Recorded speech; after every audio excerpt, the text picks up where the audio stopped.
The countdown to November 25th is ongoing. On your screens, we are showing you the latest visuals coming in from the holy city, where preparations are underway before the flag hoisting, the religious flag hoisting ceremony. There's a lot of significance of the ceremony. The Chief Minister of Uttar Pradesh also wrote a letter to the residents of Uttar Pradesh and spoke about the Vikas and Virasat vision. Now we'll tell you about that, but before that my colleague Rakesh is joining us from Ayodhya. Rakesh Pandey is covering all the aspects of the November 25th ceremony. Rakesh ji, आप अयोध्या में हैं, दृश्य वहां पे बहुत भव्य और दिव्य है। नवंबर 25 का ये जो डेट है, जब सनातन का ध्वज लहराएगा मंदिर के शिखर पर, उस डेट और उस इवेंट का सिग्निफिकेंस हमारे दर्शकों को बताइए। बिल्कुल निश्चित तौर पर देखिए, पहले तो मंदिर संपूर्ण तरीके से बनकर तैयार। इससे पहले जो वहां पर श्रद्धालु पहुंचते थे, जो भक्त पहुंचते थे, उन्हें सिर्फ गर्भगृह में जहां पर रामलला विराजित थे वहां तक दर्शनों की अनुमति थी, वहीं दर्शन करके वो बाहर निकल जाते थे।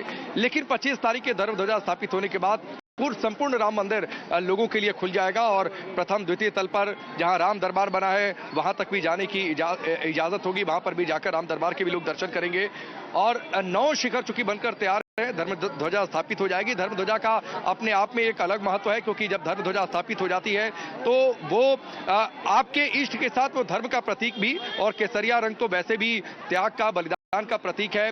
उस 3 हिस्से हैं, ओम भी अंकित है, सूर्य भी धर्म ध्वजा में अंकित है और भगवान राम के सूर्यवंशी होने का भी जिक्र, कोविदार का वृक्ष भी है, जिसका रामायण में, वाल्मीकि रामायण में भी खासतौर पर उल्लेख मिलता है, जिसका त्रेता युग में अपना एक अलग महत्व है। मैं मौजूद हूं इस वक्त राम मंदिर के ठीक बगल में हनुमानगढ़ी, जहां पर हनुमान जी के दर्शनों के लिए लोगों की भीड़ लगती है। और आप ये देखिए, देश के कोने कोने से लोग यहां पर दर्शन करने के लिए, हनुमान जी के दर्शन करने के लिए, चूंकि हनुमान जी को अयोध्या का रक्षक कहा जाता है, और उसके बाद प्रभु राम के दर्शनों के लिए लोग यहां पर आते हैं। एक बड़ा भव्य और दिव्य कार्यक्रम, और खासतौर पर प्रधानमंत्री मोदी के आगमन के बाद, क्योंकि प्राण प्रतिष्ठा समारोह के बाद पहली बार प्रधानमंत्री नरेंद्र मोदी अयोध्या में होंगे। उनके साथ जो है आरएसएस प्रमुख मोहन भागवत होंगे, फिर सीएम योगी और यूपी की गवर्नर आनंदीबेन पटेल भी होंगी। तो एक बड़ा दिव्य भव्य कार्यक्रम होगा। अयोध्या को सजाया जा रहा है, संवारा जा रहा है। कुछ लोग भी हैं। आप लोग कहां से आ रहे हैं? मैं तो गोंडा डिस्ट्रिक्ट यूपी से आ रहे हैं। राम मंदिर में दर्शन हो गए? नहीं, अभी तो हनुमान जी, अभी हनुमान जी का दर्शन करेंगे। इससे पहले कभी दर्शन किया? नहीं, पहले किया है। अच्छा, मंदिर देखा है आपने? हाँ, मंदिर देखा है। कैसा लगा मंदिर? बहुत अच्छा लगा।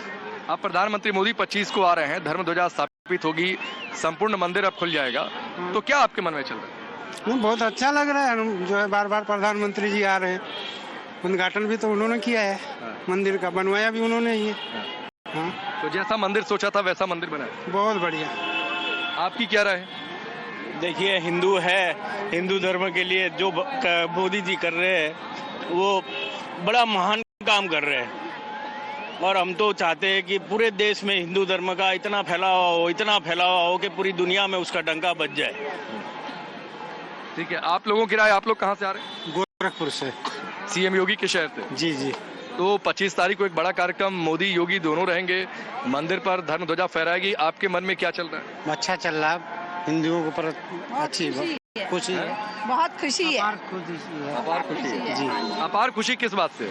झंडा फहरेगा और हर आदमी दर्शन करने को मिलता है। इस मंदिर का इतना विकास हुआ है अयोध्या वासियों के लिए, इसलिए बहुत बड़ी बात है। इन सब चीज़ों के लिए हम लोग भी मतलब दूसरी तीसरी बार दर्शन करने आ रहे हैं और बहुत मज़ा आ रहा है देख के। मतलब पता चल रहा है कितना उत्साह है लोगों के अंदर इन सब चीज़ों को लेके। हम लोग बहुत खुश हैं। तो आप ये देखिए, ये उन लोगों की राय है जो लोग हनुमानगढ़ी चूंकि आते हैं, पहले हनुमान जी के दर्शन, फिर उसके बाद पीछे से रास्ता है वहां पर चले जाते हैं राम मंदिर में दर्शनों के लिए। तो ध्वजारोहण को लेकर आप किसी भी लोगों से बातचीत करिए, लोग कह रहे हैं कि अब लगता है कि जो सप्ताह 500 सालों से चला आ रहा था, अभी तक तो सिर्फ गर्भगृह के दर्शन होते थे, लेकिन अब चूंकि मंदिर अपने भव्यतम रूप में होगा, जब 9 शिखर पूरी तरीके से बनकर तैयार, और मंदिर प्रशासन की ओर से भी यह कहा गया है, जो ट्रस्ट है उसकी ओर से भी यह कहा गया है कि अब मंदिर का निर्माण कार्य पूरा हो चुका है। अब जो कार्य बचे हैं, जैसे बाउंड्री वॉल के बचे हैं, कुछ सौंदर्यीकरण का, तो वो सारे कार्य, सुविधाओं को लेकर कुछ कार्य जरूर बचे रहेंगे, लेकिन मंदिर का जो निर्माण कार्य था वो संपूर्ण है। जी राकेश, आपने अयोध्या में खुद बहुत सारे चेंजेस देखा है।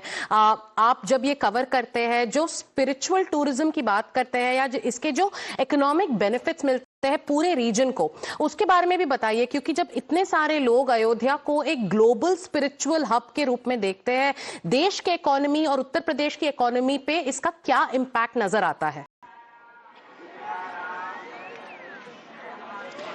देखिए, मैं आपको एक छोटी सी बात कहता हूं। मैं अयोध्या बहुत सालों से आ रहा हूं। जब राम मंदिर को लेकर संघर्ष चलता था, जब ये पूरा विवाद चल रहा था, तब भी मैं इसको कवर करने के लिए आया हूं। मैं खुद जहां पर इस समय मौजूद हूं, यहां पर पतली गलियां हुआ करती थी। यहां पर पतली गलियों से होकर आपको जाना होता था। तो आप ये सोचिए कि जो सुविधाएं बनी है या काम कितना हुआ है कि यहां पर ये करीब 4 से 5 लेन की ये सड़क है और कॉरिडोर जैसा आपको रास्ता दिखाई देगा। आप ये तस्वीर देखिए, सड़क के दोनों ओर दुकानें बनी हुई हैं। पहले यहाँ पर कुछ भी इतना व्यवस्थित नहीं था और जाहिर सी बात है, जब मंदिर बना तो लोग बड़ी संख्या में, लोगों का देश दुनिया के अलग अलग हिस्सों से बहुत सारे लोग, आज सुबह से हमें सैकड़ों लोग कर्नाटक से आए हुए मिले, साउथ के अलग अलग हिस्सों से लोग आकर यहाँ पर मंदिरों के दर्शन कर रहे हैं और इस बात का जिक्र कर रहे हैं कि साउथ जो मंदिरों की कलाकृतियों के लिए जाना जाता है, वैसे मंदिर जो है, ये राम मंदिर कुछ उस तरीके से बनकर तैयार हुआ है। तो लोग दर्शन के लिए आ रहे हैं। लोग ये भी देख रहे हैं कि एक भव्य मंदिर जिसकी बड़ी कई सालों से चर्चा हो रही थी और जाहिर सी बात है, जब लोगों की भीड़ जुटेगी, एयरपोर्ट पहले नहीं था, एयरपोर्ट, ट्रेन, रेलवे स्टेशन वो बहुत बड़ा बनकर तैयार हो चुका है। इसके अलावा जो सड़कें हैं वो पहले से बहुत ज्यादा चौड़ी हो चुकी हैं। तो ये सारे विकास के काम, और जाहिर सी बात है, इस पूरे रीजन में जब लोगों का मूवमेंट हुआ है, लोगों का मोबिलाइजेशन हुआ है, लोग बड़ी संख्या में आ रहे हैं और आप अभी भी देखिए भीड़ का अंदाजा आप लगाइए। आप ये तस्वीर देखिए, हनुमानगढ़ी की ओर ये सीढ़ियां हैं और इन सीढ़ियों पर लोग चढ़कर हनुमानगढ़ी में अंदर जाते हैं दर्शन करने के लिए। तो और भीड़ इतनी है कि सामने मंदिर का जो अंदर का द्वार है, वहां पर बैरिकेड लगाकर लोगों को रोका जा रहा है, रोक कर लोगों को भेजा जा रहा है और ये सिलसिला भीड़ का बहुत दूर तक, मुख्य सड़क तक है। तो आप अंदाजा लगाइए कि लोग अगर बड़ी संख्या में आएंगे तो जाहिर सी बात है उनके लिए सुविधाओं पर खर्च होगा, इन्वेस्टमेंट होगा, तो उससे लोगों को रोजगार जाहिर सी बात है मिलेगा। तो इस पूरे क्षेत्र में एक इकोनॉमिक डेवलपमेंट मंदिर बनने के साथ, और इसी की बात शायद सीएम योगी बहुत बार करते हैं कि स्पिरिचुअल टूरिज्म को अब डेवलप करके हम धर्म की भी बातचीत करेंगे और हम इकोनॉमिक डेवलपमेंट की भी बातचीत करेंगे। Absolutely. Rakesh, thank you so much for getting us that ground report and also putting into perspective what the vision of Vikas Virasat means to Ayodhya, to Uttar Pradesh and also to Sanatan Bharat. With that, let's also